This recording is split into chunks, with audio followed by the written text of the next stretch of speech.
ఓం మహాగణాధిపతయే నమః. ఓం గురుభ్యో నమః. ఓం శ్రీమాత్రే నమః. పరమేశ్వర స్వరూపమైనటువంటి జ్యోతిష, వాస్తు మరియు ఇతర అనేకమైనటువంటి శాస్త్రములను మనకు అందించినటువంటి మహర్షులకి నమస్కారం. హయగ్రీవ హయగ్రీవ హయగ్రీవేతి యోవధేత్తస్య నిస్సరతే వాణీ జనుగన్యా ప్రవాహవత్.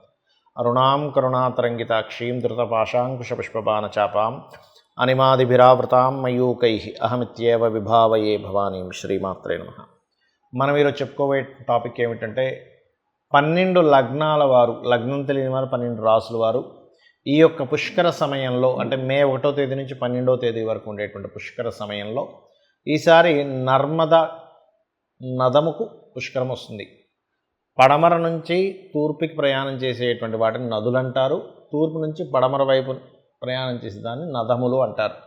మరి దీనికి ఉండేటువంటి తేడా వల్ల మనం పరిహారం ఏం చేసుకుంటే ఏ ఫలితం వస్తుంది అంటే, నదములు అంటే తూర్పు నుంచి పడమర వైపు ప్రయాణం చేసే ఈ నర్మదా నదం ఏదైతే ఉందో 1వ తేదీ నుంచి 12వ తేదీ వరకు ఈ సమయంలో పుష్కర స్నానం చేసి అక్కడ ఎటువంటి దానం, ఏ లగ్నం వారు ఎటువంటి దానం ఇస్తే ఎటువంటి ఫలితం వస్తుంది, అదేవిధంగా లగ్నము రాశి కూడా తెలియదు అటువంటి వారు ఏ దానం చేయాలి, ఏ పరిహార మార్గం చేసుకుంటే శని భగవానుడి యొక్క అనుగ్రహం. అందరం చూడండి, శని భగవానుడికి సంబంధించిన విషయంలోనే కొంచెం బాధపడుతూ ఉంటాం కదా, అయ్యో నాకు ఏలినాటి శని నడుస్తుంది, అర్ధాష్టమి శని నడుస్తుంది, శని దశ నడుస్తుందని. ఆ యొక్క ఇబ్బంది అనేటువంటి తగ్గుతుంది, అన్ని విధాలా మీకు బాగుంటుంది. మీరు పుష్కర స్నానంలో నదిలో దిగేటప్పుడు, నదము అని చెప్పాను కదా, దిగేటప్పుడు మీరు ఒక మంత్రము మొట్టమొదటిగా చదువుకోవాలి. అదేమిటి అంటే 3, అంటే అక్కడ ఏదైనా రాయి దొరికితే రాయి కానీ, లేకపోతే మట్టి దొరికితే 3 సార్లు అలా వేసి అందులోపల దీనికి ప్రత్యేకంగా ఒక మంత్రం చెప్పబడింది. ఏమిటది అంటే, పిప్పలాద సముత్పన్నే కృత్యే లోక భయంకరి మృతాకాంతే మయా దత్త ఆహారం ప్రతికల్పయ. తులాలగ్నము, తులారాశి, తులవారికి గనక చూసుకున్నట్లయితే మీకు ఈ యొక్క పుష్కర స్నానము అనంతరము ఏ దానము ఇవ్వడం ద్వారా ఎటువంటి ఇబ్బంది నుంచి బయటపడతారో చెప్తాను. ముఖ్యంగా మీరు మీ యొక్క లగ్నం నుంచి పంచమ స్థానంలో శని కుజుడు ఉన్నారు. ఇలా ఉన్నప్పుడు ఏమవుతుందంటే, ప్రేమ వ్యవహారాల మూలంగా, లేకపోతే ఫ్రెండ్స్తోని, లేదా షేర్ మార్కెట్ సంబంధించిన విషయాల్లో బాగా ఇబ్బంది పడి ఇరుక్కొని దానివల్ల ఇబ్బంది పడుతూ ఉంటారు. కాబట్టి ముఖ్యంగా రాజకీయ నాయకులు కూడా రాజకీయ పరంగా, అదేవిధంగా 12లో ఉన్నటువంటి కేతు వల్ల కూడా కొంత ఇన్వెస్ట్మెంట్స్ చేయడం వల్ల కొంత స్ట్రక్ అవుతూ ఉంటాయి మనీ. మరి మీరు ఏం చేయాలి అని చెప్పి చూసుకున్నట్లయితే, మీరు ప్రత్యేకంగా దారిద్ర్యము తొలగించేటువంటి దానం ఇది. పుష్కర సమయంలో శనగలు ఉంటాయి, 1 కేజీ శనగలు, పసుపు రంగు వస్త్రము దానంగా ఇవ్వండి. అదేవిధంగా కందులు ఎరుపు రంగు వస్త్రము, నువ్వులు నీలం రంగు వస్త్రము, ఉలవలు మల్టీ కలర్ క్లాత్ అంటే పువ్వులుగా చెక్స్గా ఉంటుంది, వీటిని దానంగా ఇవ్వచ్చు. అయితే ఉలవలు దానంగా ఇవ్వడం వల్ల మీ ఎఫర్ట్స్ కానీ, మీరు పెట్టే ఇన్వెస్ట్మెంట్స్ కానీ వృధా అవ్వకుండా ఉంటుంది, గుర్తుపెట్టుకోండి. ఈ కందులు నువ్వులు దానంగా ఇవ్వడం ద్వారా మీకు ఫ్రెండ్స్తోని, ప్రేమ వ్యవహారాల మూలంగా, షేర్ మార్కెట్ రిలేటెడ్ మూలంగా ఇబ్బంది అనేటువంటి తగ్గుతుంది. అదేవిధంగా శనగలు దానంగా ఇవ్వడం ద్వారా మీ ప్రయత్నము సఫలీకృతం అవుతుంది. ప్రయత్న లాభము అంటూ ఉంటారు, సఫలీకృతం అవుతుంది. అయితే ఇక్కడ ఒకవేళ దానం తీసుకునే నాదుడు లేరు అనుకోండి, అప్పుడు ఏం చేయాలి? శనగల బదులుగా అరటికాయల్ని, ఈ యొక్క నువ్వుల బదులుగా బెల్లము, కందుల బదులుగా క్యారెట్లు, ఉలవల బదులుగా గ్రాసము తినిపించండి. అయితే ఈ పుష్కర సమయంలో మీరు పుష్కరానికి వెళ్ళలేకపోయారు, కానీ మీకు వెళ్ళాలని ఉంది, కొంతమందికి అనారోగ్యం జరుగుతుంది దేంతోనైనా, అలాంటప్పుడు వేరే వాళ్ళకి ధనాన్ని ఇచ్చి పంపించినా కూడా మీకు మంచి ఫలితం వస్తుంది. ఎందుకంటే మీ పూర్వజన్మ కర్మస్థానము 6వ స్థానం జలరాశి అవుతుంది. అలాంటప్పుడు ఎవరికైనా ధనం ఇచ్చి పంపించినా కూడా అందులో కొంత ఫలితం మీకు లభించడం జరుగుతుంది. మరి చాలామందికి లగ్నం తెలియదు, నక్షత్రము రాశి ఏమీ తెలియదు, మరి మేమేం దానం చేయాలని చాలామంది అడుగుతూ ఉంటారు. పుష్కర సమయంలో మొట్టమొదటిగా పుష్కరాలు వచ్చినప్పుడు ఎందుకు వెళ్ళాలి అంటే, పుష్కర సమయంలో వచ్చినటువంటిది ఏదైతే ఆ నదీ ప్రవాహం ఉంటుందో దానికి రోగాలు తగ్గించేటువంటి గుణం ఉంటుంది, గుర్తుపెట్టుకోండి. మన పాపముని హరింపజేసేటువంటి గుణం ఉంటుంది.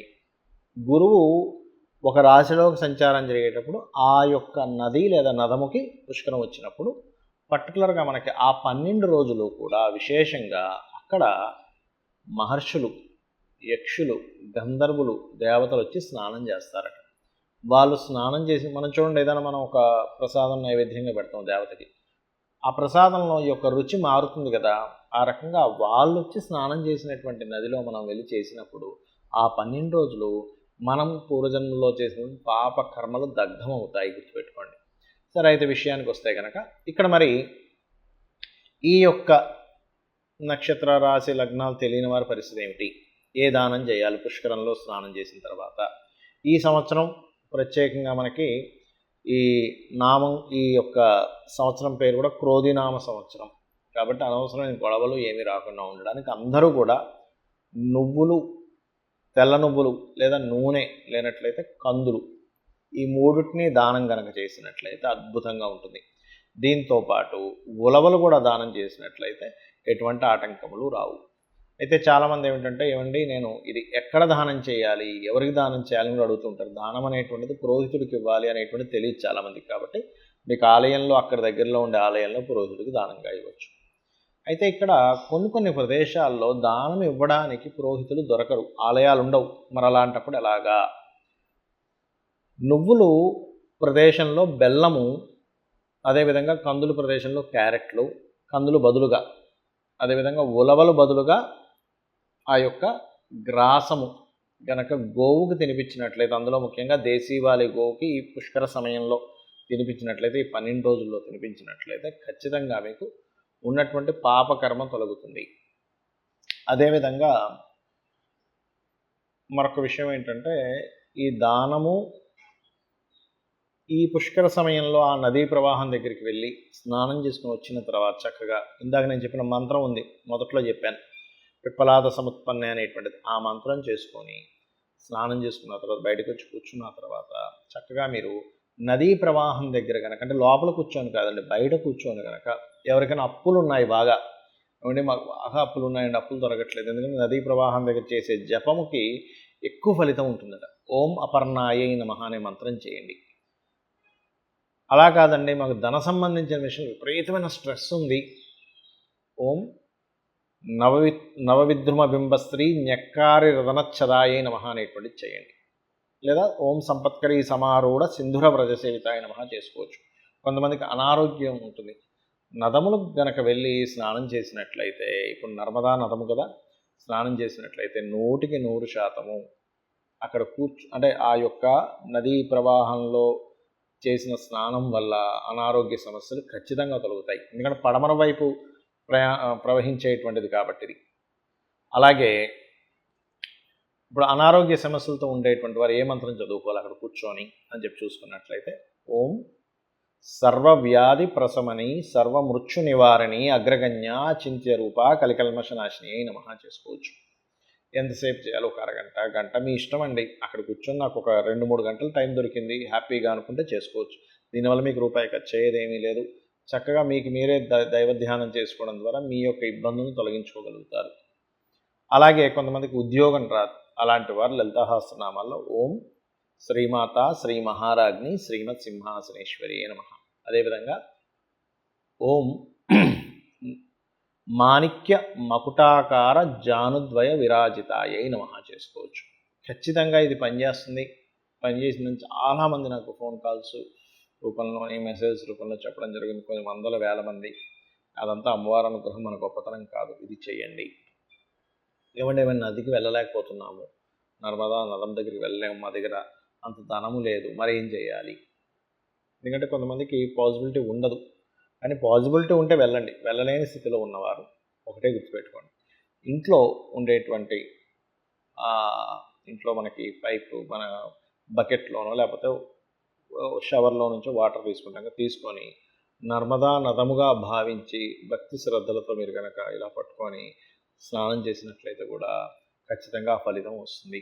అలా నదుల దగ్గరికి వెళ్ళొద్దని నేను చెప్పట్లేదు, ఖచ్చితంగా వెళ్ళాలి, ఖచ్చితంగా చేసుకోవాలి. కొంతమంది వెళ్ళలేని స్థితిలో ఉంటారు, ఇంట్లో వాళ్ళు పంపించరు, కొన్నిసార్లు ఇంట్లో వాళ్ళు గొడవ చేస్తారు, ఇప్పుడు నదం దగ్గరికి వెళ్ళాల్సిన అవసరం ఉంది. ఇటువంటి వారు ఇలా కూడా చేయవచ్చు, గుర్తుపెట్టుకోండి.